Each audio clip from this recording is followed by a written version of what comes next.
Former President Donald Trump officially announcing his stance on Truth Social today. In a video post, he said abortion should be left up to the states and did not mention a nationwide ban. My view is now that we have abortion where everybody wanted it from a legal standpoint, the states will determine by vote or legislation or perhaps both, and whatever they decide must be the law of the land, in this case, the law of the state.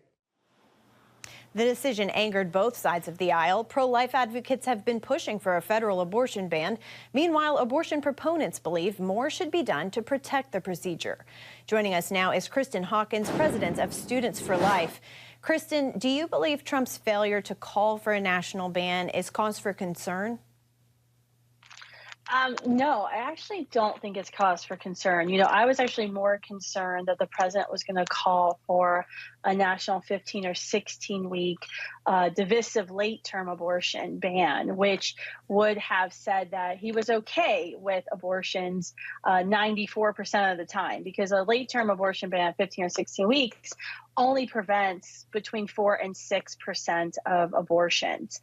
And I was very concerned with our work at Students for Life Action and the work the pro-life movement's been doing in state capitals to pass life at conception laws, heartbeat abortion protection laws, that would send a signal to the rest of the GOP not to stand courageously with the pro-life movement. As everyone knows, the pro-life movement's goal has not changed since even before Roe was reversed. We want to see abortion ended, and we want to see federal protection for children in the womb beginning when their life starts at conception. A state line shouldn't determine whether or not you get to live or die.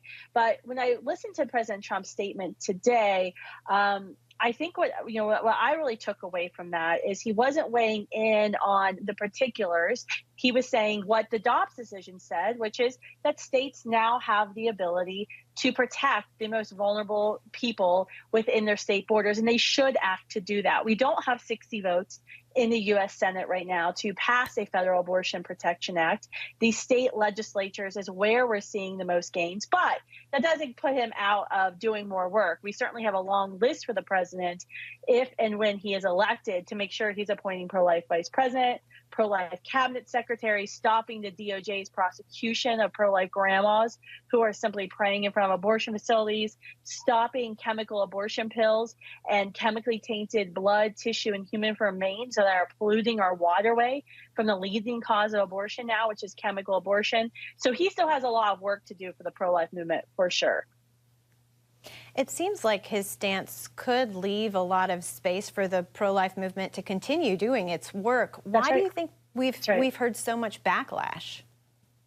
Well, I think, there was a lot of folks in Washington, D.C. wanted to see the president come out and embrace what they thought was like this consensus position of allowing abortion up until 15, 16 weeks. What we know from European standards is that's not good. We don't want there ever to be a false consensus or compromise struck in the pro-life movement. We need to be very clear in the pro-life movement. We will not end this fight until every single abortion is ended in our nation, when abortion is completely abolished, unthinkable, and unavailable.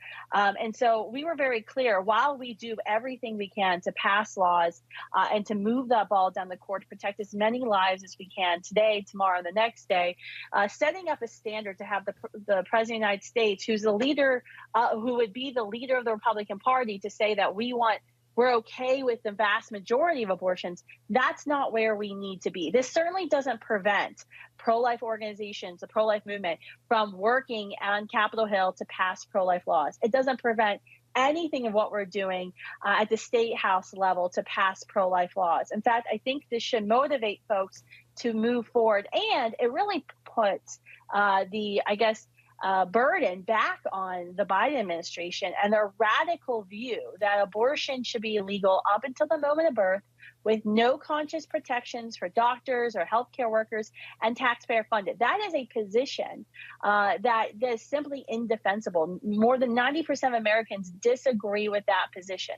They need to be held accountable. That the fact that they can't name one abortion they don't like. And I think Trump's statement today allows us to have that very real conversation.